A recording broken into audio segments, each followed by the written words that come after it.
I'm going to talk a little bit today, non-technology that much, right? I'll be talking some strategy and including technology in it, but you can see from behind me, my title slide, CEO, and you saw it from the agenda. It's time for our industry to mature. And I have a great awakening question in that sort of maturity model, if you want to think about it that way, that I can ask you. And it's a rather scary question. And the question is this: would you rather save the lives of 2 people and sacrifice 4, or would you rather save the lives of 4 people, sacrifice 2?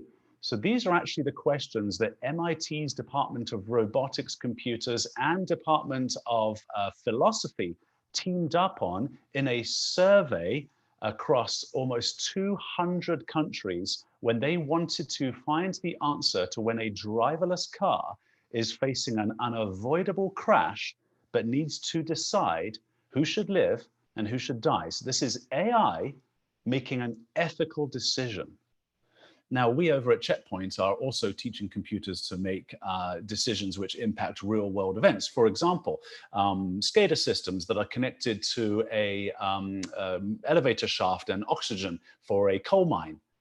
We will start to see ransomware attacks on real human lives very soon, I think. And so if for those of you who are not familiar with this type of philosophical discussion, you probably have heard it through the trolley thought experiment. And what I'm going to do is I'm going to show you that trolley thought experiment here in this short video with a bit of an artificial intelligence twist. So here's the premise. You've got a state-of-the-art rail robot that is currently inspecting the tracks which shuttle miners through a mine in trolleys.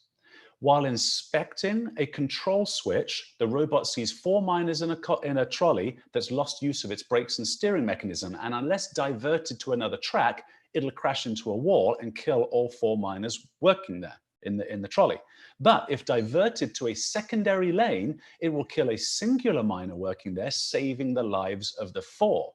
So, facing the control switch, the robot needs to be programmed to decide who should live and who should die. Okay, so now I've done this as a keynote in the real world, not a virtual keynote, and I typically surveyed my audiences.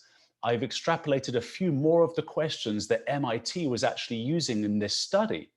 So as an example, let's say this car is facing an unavoidable obstacle and is carrying a family of 4. If it hits the obstacle, that family might die. But if diverted to a secondary lane, the car will kill these 2 pedestrians, potentially killing them, but saving the lives of the 4. What would you want the artificial intelligence to decide? Now, you've already got an answer in your head, but let me introduce another variable of data for you. What if one of those pedestrians was a child? What if one of those pedestrians was your family member or friend?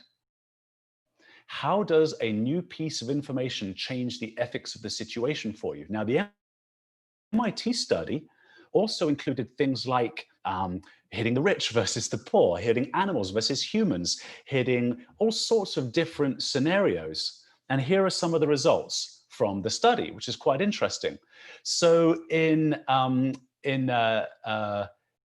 Norway, Singapore, and Japan, they placed the greatest emphasis on saving pedestrians over passengers. Now, the countries like the United States, Canada, etc., also placed emphasis. These placed the greatest emphasis.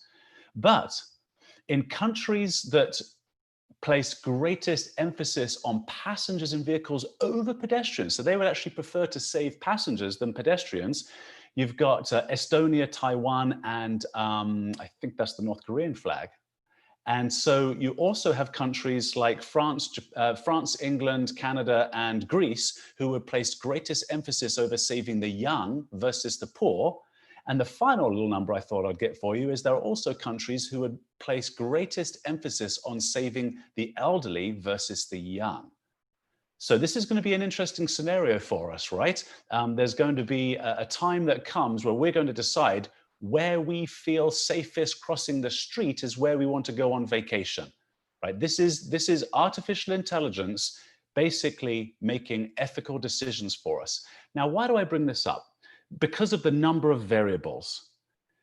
This study on the ethics of what a driverless car should do did not even include all of the variables of road traffic safety that you see in this slide right here. For example, are those traffic lights on the top right-hand corner being interpreted effectively? What if the signs have been graffitied over? The car still needs to know what those signs actually mean. A human could make that decision.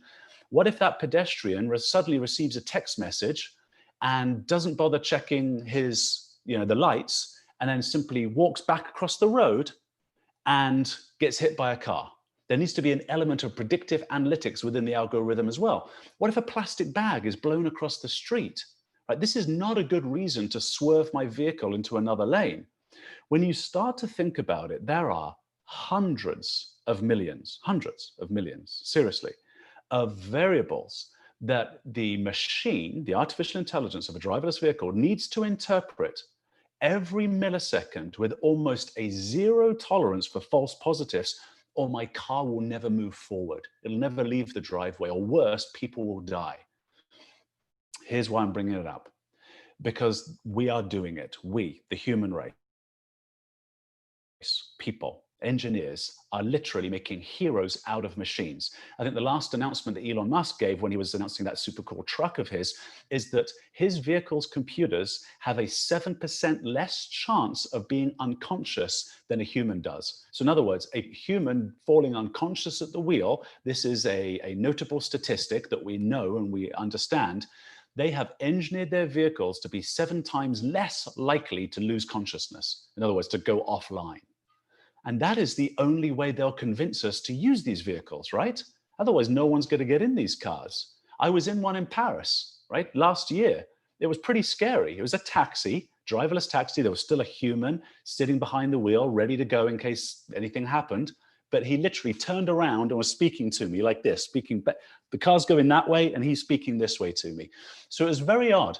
And as I say, the only way they're going to convince us to get in these vehicles is if they make them safer, and they are. So here's my challenge to the cyber community, and we take this challenge with you at Checkpoint, which is, if humans can engineer driverless vehicles when it is a matter of life and death to almost a zero tolerance for false positives, then why can't we do the same in cyber in a full prevention architecture?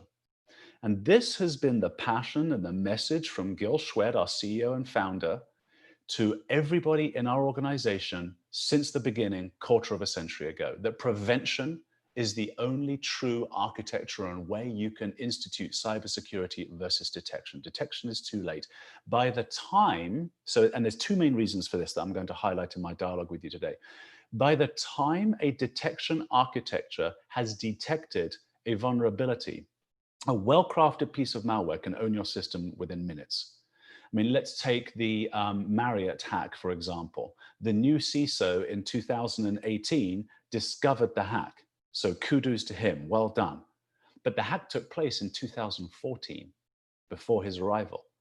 And it had been slowly siphoning data off ever since that time. So not only are malware so craftily created today, but oftentimes they will sleep so that detection won't detect them at all, as in that case.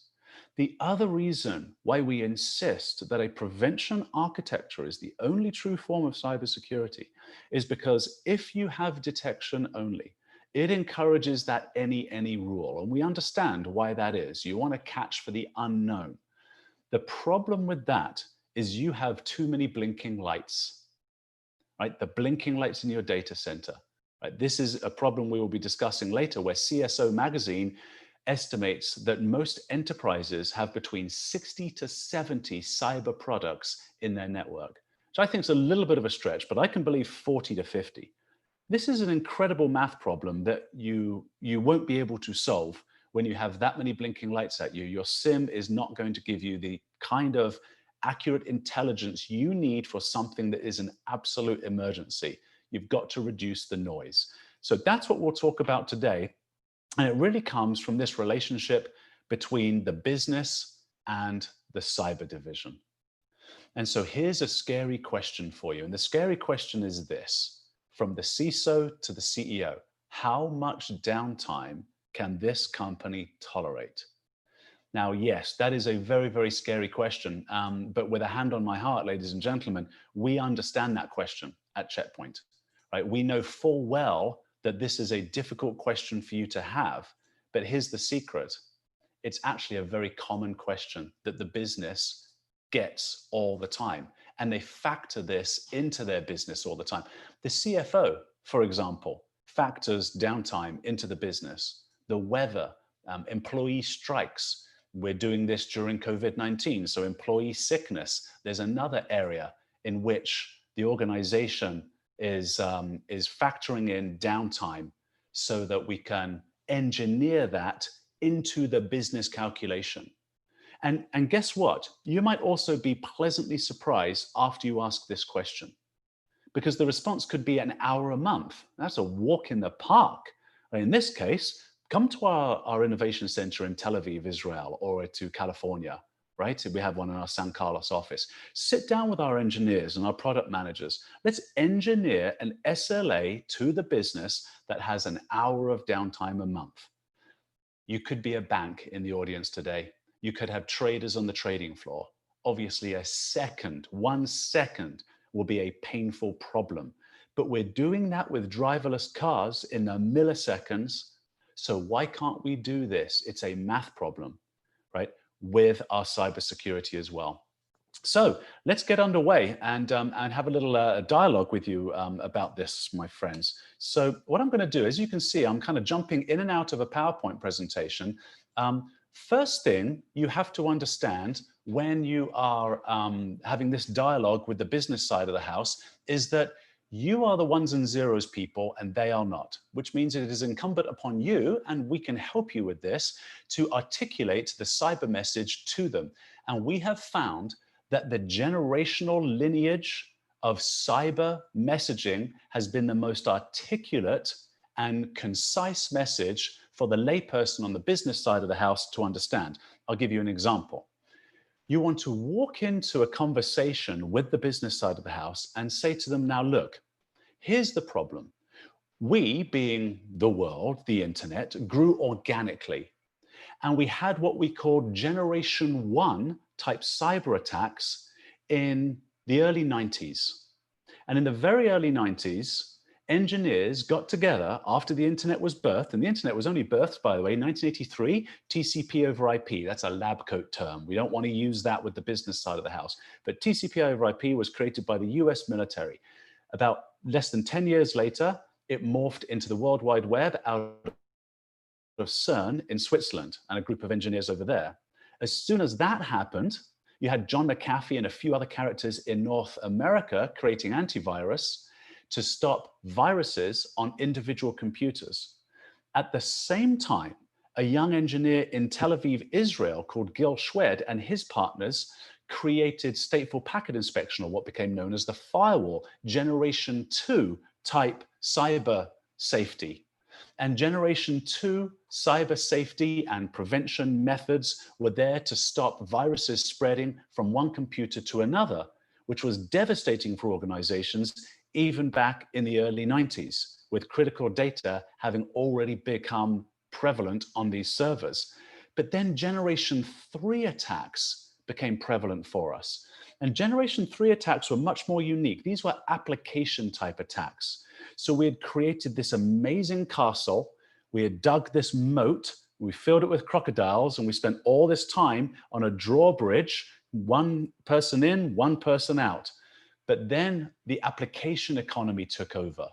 The application economy today is a 3.1, I think I've got this statistic right, $1 trillion economy, right? Silicon Valley's obsession with the user experience, making sure that if my 80-year-old grandmother can do it, anybody can do it. And so people in the workforce started using tools like Dropbox, etc., to get their work done. And so IPS was invented. Application control was invented to stop this. In 2002, we invented application, we called it application awareness back in those days, to stop this from happening, additional signatures through mostly an IPS. So now start to see and start to educate people on the multiple layers of protection that are needed that have been grown organically. So you started with antivirus, and you didn't just buy one, you bought a slew of them for every machine. Then you bought firewalls. You didn't just buy one, you bought two for redundancy. And then the philosophy back in those days was, well, buy two for the outside, two for the inside, and make those different vendors. There was all sorts of different strategies. The marketplace, Gartner and the such like, Forrester, they're all just figuring it out. We're building the plane as we fly, right? So those opinions constantly morphed and changed. But typically, people didn't just buy one firewall. They bought at least two, and most likely they bought another redundant pair for inside the DMZ. And so now you've got all this antivirus, and you've got a whole whack load of firewalls. In addition to that, you've also got them at your other locations as well, not just head office. Then you add in IPS. So again, and you're picking best of breed. And so you might not pick the IPS vendor, and especially in the early days when firewall vendors might not have had IPS, you'll pick best of breed IPS. And do you remember the UTM market? Right? The UTM market came along and said, okay, we need to collapse all of this. That's just way too much. Right? Now you're starting to have DLP, you're starting to have all these other endpoint protections. And so we collapsed the URL filtering and that entire UTM market into one box. We need to start doing that again, because today we have generation 4, 5, and 6 is coming. I'll discuss that with you in just a moment. Generation 4 attacks were your big payload attacks.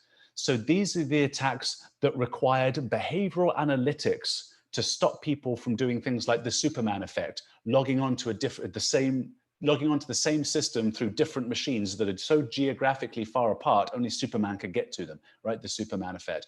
And so somebody logging into your Salesforce instance in, let's say, the United Kingdom, and at the same time, or within a few hours, logging on in Singapore.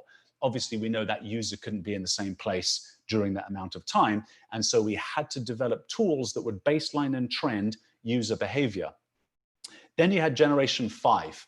Now, generation 5 attacks really surprised the world in around 2017-18 with big nation state, massive attacks targeted toward potentially one person. Think things like NotPetya, where Russia allegedly attacked the Ukraine, and then spilling out to affect companies like Merck to the tune of $1 billion in damages. I think FedEx was a couple of $100 million. Massive devastation. And yet, there were many enterprise companies that were zero affected by this. And so how are they doing that versus the companies that were affected? And the multi-vector protections, so now think of the big threat cloud, for example, that we have. You're sucking a ton of information into all of your devices, your SIMs lighting up like crazy. You're, again, picking best of breed because there might be a new technology, API security. Right? So to be fair to established vendors like ours, we see API security, and we typically, and we have done this, and we did this last year, we go and acquire a company. Chances are there are only a few business cases out there that would need something like API security back in 2018. Right? I mean, that's pretty rare. So that builds my case to say, look, we've been through the whole UTM collapsing of multiple technologies in the past. We need to go through it again. Now the recommendation, and if you start to Google this, you'll see it from Gartner and the usual suspects, try to get your vendors down from the 60 to 70 that CSO Online states, less than 10. We actually believe that you can get all your vendors down to 4 to 6, right? Unrealistic that it would be 1, but 4 to 6 vendors. We think you can do that. Now imagine redeploying the skill sets of the armies of people that you have integrating disparate technologies, which, by the way, the integration of these disparate technologies has become the burden of the customer, which isn't fair, obviously, but is not surprising. We, like any other vendor, can only work intimately with our own technologies, right? We have cooperation with all of the other organizations that are out there. We shake hands in the background, right? We share signatures, we keep the world safe. In the foreground, what you see is us competing with each other. There's only a limited amount of work we can do with somebody else's technology. Of course, we buy everybody else's technologies as they buy ours. We try to integrate, we try to be useful, but that is your burden. Take that burden away by dumping the majority of your vendors and reducing it down to the lion's share in a handful of vendors. You reduce your noise. In addition to that, when you have all of these vendors, you have complexity. Complexity is the enemy of security. We need simplicity. You see, Shout out to my boss's boss, Gil Schwed. He understood this from the very beginning. You need to have a point and click GUI so that security is simple. He knew that line command would be complicated, that line command would be something that would engender people toward more complexity and therefore vulnerability. Let me just cover the last generation. This is something that's hot off the press, and we have just started launching this now. Nano security for the IoT environment. Secure your everything. And so you remember the famous cases. You had the hotel in Vegas with the fish tank thermometer that was passing something like 10 gig of data every single day. Obviously completely unnecessary. We don't want to have that. And that device was simply hooked up to the Wi-Fi without anybody in the security team, I think even the CIO's team, knowing, and it had been hacked, and it slowly siphoned off a lot of data. Now, why a fish tank thermometer should ever be passing 10 gig a day? I mean, surely that should have red flagged, but it didn't. I'll give you another use case that we're actually still going through right now. We have an incident response team, which, by the way, I'd love to give these guys a plug. The first call is free, right? So if you have an incident, right, just Google Checkpoint Incident Response Team, pick up the phone, 800 number, first phone call is free, and you will get the world's best incident response people. Dan Wiley, who leads that team, I'm a big fan of his, and the rest of the gang there. And they tell me that, part of the reason that first phone call is free is it's a very emotional experience for the victim. There's a lot of emotional assurance that team has to help give people. But anyway, we were dealing with an organization that is a wind farm in the US. They have about 1,000 wind turbines. These wind turbines, of course, have IoT devices on all of them because these IoT devices hook into the application. The application hooks into head office, which hooks into the electrical grid where they sell electricity, right, to the grid of this municipality or state. Now, this is an unusual hack, very interesting, because it came through the 4G network, right? So this was interesting. Right out in the middle of nowhere wind turbine place, the threat actor drove out there, hacked the network through the cellular network, then gained access to, it was a vulnerability in one of the routers that gained access to the IoT device in the application, then was able to go east-west back to the corporation, and forensics is still digging into what they're actually doing there right now. And we have to increase our level of, you see, it's difficult because we often get accused of preaching FUD as people on the security side of the house, fear, uncertainty, and doubt. But we have to provide a level of urgency to the business in understanding, how serious these threats are to our corporation and we can do that by articulating that these are cybercrime syndicates. These are not just, Hacker Joe who's sitting in his mum's basement getting fed slices of pizza under the door, right? And streaming Netflix 24/7. These are criminal syndicates. We have about 300 or 400 what we call offensive cyber operators at Checkpoint. So let me give you a bit of a background on these guys. This is part of Checkpoint Research, CPR. So if you go to CPR, I think just Checkpoint Research, Google Checkpoint Research, and you'll see these guys. And what they do is they go out and hack the hackers every day. So they go onto the dark web, they assume a persona, an avatar as a terrorist, a criminal, whatever it might be. All these people sit in our Tel Aviv office and they just go play, so I'll put it lightly like that, to discover what's going on. Well, I'll give you an example. One of the hacks they discovered, and you can see all our work is published on our blog, and when we find a vulnerability, we follow the responsible disclosure guidelines, which I believe is 24 hours, right? We have to disclose. So we found vulnerabilities in Facebook and WhatsApp, and we disclose it immediately, right, within 24 hours to Facebook. We also quickly film what we've seen before we patch it up with them, and we work with these industries to patch it up. So one example of what these guys do on the dark web. And so they're out there, threat hunting, and they saw maps for sale. Not like geography maps, but maps of buildings, the dimension of buildings, right? Room dimensions, and commercial buildings, residential buildings, museums, these kinds of things. So that's unusual, right? Why are there maps for sale? And the way it was categorized was, we have maps of people of high net worth, we have maps of courthouses, weird, right? So they started digging into this. We try to befriend the criminal that is selling this stuff But of course, this is a cagey world. And this dark underground world, by the way, is a constant backstabbing world. Don't think that these people are playing well in the sandpit together. They really are not. They'll turn on each other. And we have some pretty good stories about how we make them do that too in information warfare. In this particular instance, our team members got fingered, right? They go, you guys are either spooks or you're someone like a checkpoint, right? Who goes and does this kind of stuff. So we had the rather laborious effort of having to figure out ourselves, reverse engineer, how these people got these maps and why. Now you've got to start thinking like a criminal. Why would there be maps for sale? As soon as we started realizing why it would be useful to have the map of a high net worth human person, right, in their house, a map of, let's say, a courtroom, a map of a museum where there are expensive paintings, of a business where there's intellectual property. It's like, okay, I get it. That would be useful. If you wanted to kidnap the child of a multi-billionaire, it'd be useful to have a map of that person's house.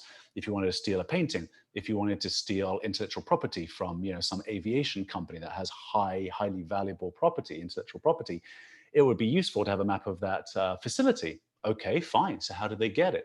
You know the Roomba vacuum cleaner, the round vacuum cleaner, right? I have one in my home here. LG is the manufacturer of one of those vacuum cleaners called the whatever vacuum cleaner, LG vacuum cleaner. Now, this particular vacuum cleaner has cameras on it, which I think is rather bizarre. Why a vacuum cleaner needs actual cameras, I don't know. But for the efficiency of the battery, what LG does is the robot, drives around and then, it's starting to run out of battery. So it maps out the dimensions of the room. As it goes back to its base to plug itself in to recharge itself, it remembers the map so it can be more efficient next time and vacuum more in the same amount of time. Here's where the map goes. It gets uploaded to LG's cloud. And that's what was hacked. And so the hackers had managed to steal all the vital information, the location of the maps and the dimensions, everything, and then did all the research on who these homes were and businesses, et cetera, et cetera. Okay, so I'm pleased to say again, we phoned up LG within the 24 hours. We worked with them. They were very responsive. I also mentioned Facebook and WhatsApp, same company. They were very responsive too. In fact, I can't think of a company that hasn't been responsive. So that's good. At any rate, so these 300 or 400 offensive cyber operators that we have at our head office are part of Checkpoint Research. And in addition to that, of course, we have folks like myself that are working in the office of the CTO, where some people call us evangelists, security strategists, etc.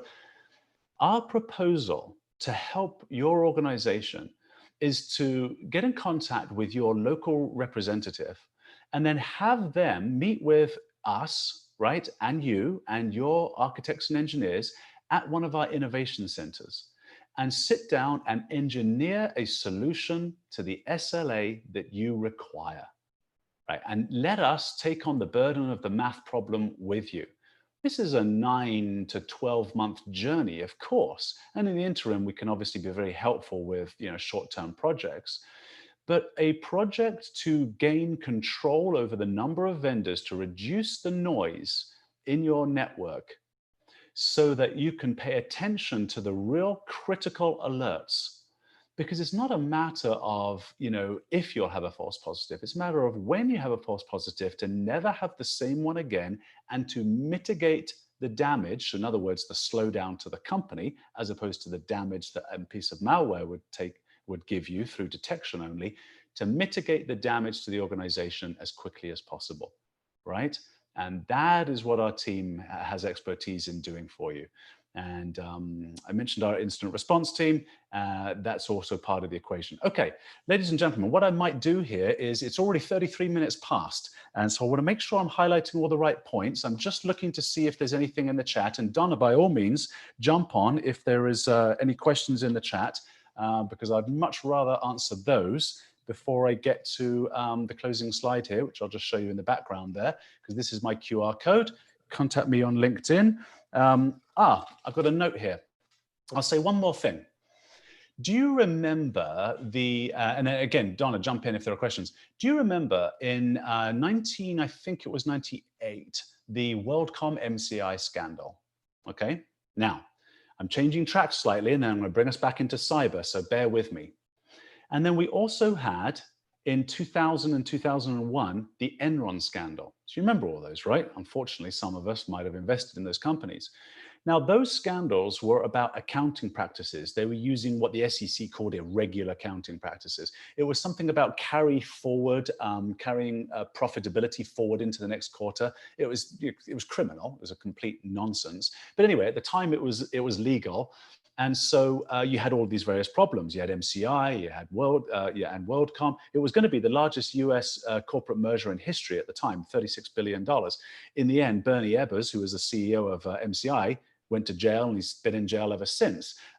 Ken Lay over at Enron went to jail as well. I think he might have passed away there already. So what did the government do? The government said, okay, enough of this, Sarbanes-Oxley. So the Sarbanes-Oxley law of 2002, Sarbanes-Oxley Act of 2002 came out. Since then, we haven't had, and this is one of the few times we can say government did well in interfering in business. Since then, we haven't had one major scandal, right? We've had Ponzi schemes, that's different, that's just outright criminals. So interesting. Today, the majority of CEOs of enterprise companies receive a SOX report from the CFO signed off by the general counsel on the CEO's desk saying, hey, all of our accounting practices are above board, right? They meet with all of the requirements. Like that, a CEO can't go, oh, it was this guy, they did it. And the CFO can't go, oh, the CEO knew I was doing it, right? So it prevents that. Here's my question. Let's bring this back to cyber. Philosophically, do we want the government telling us that we should be doing a cyber report? Because if there are many more hacks that will impact on the scale of, let's say, Equifax, right? Every adult American, 127 people were compromised in that attack, right? So if there are many more scale of attacks that big, I would imagine we would see, understandably, legislation from the government. What I'm proposing is that why aren't we already providing like a weekly SOX report, but a weekly cyber report to the CEO? And if we are, what are we putting in it? And I'll end with this. What we should put in it is nothing about products and technology. It should be all about strategy and risk. It is the conversation that a CEO and a CFO and a general counsel are already having. We need to insert ourselves into that conversation, because how different might it have been for the company that we are currently helping with a drastic incident, the 1,000 wind turbines that were completely taken offline and held to ransom, right? And by the way, the last I heard in that case, the end user had decided to pay the ransom against our recommendation and against the recommendation of the FBI, who were also involved. Now, when they decided to pay the ransom, there's an 800 number for calling the bad guys to help pay it through Bitcoin. And when they called the number, and we were there with them, and so was the FBI calling the number, we lost trace of the call somewhere in Eastern Europe. So it bounced over there somewhere, and we see a lot of traffic coming from Eastern Europe when it comes to cybercrime syndicates. And I use the word syndicates on purpose from what you're about to hear. The person who picked up the phone spoke perfect English. We knew it was Eastern Europe, right? It was a helpline for paying the ransom. She was very kind, very, I mean, it was great customer service, better than you get from your telco, really. And at the end of the conversation, they issued a receipt to the customer. And on the bottom of the receipt, as if to rub salt in the wound, it actually said, and this is true, it said 50% discount coupon if we get you again. That's what it said on the bottom. This is a business. They have SLAs, they have CEOs, they have CFOs, these cybercrime syndicates, they have SLAs. We, along with our friends at Symantec and this wonderful little French engineering firm, this was quite a few years ago now, took down Nuclear Exploit Kit. It was the largest exploit kit that was on the market at the time. And it took us a long time. It took us about 18 months to take them down.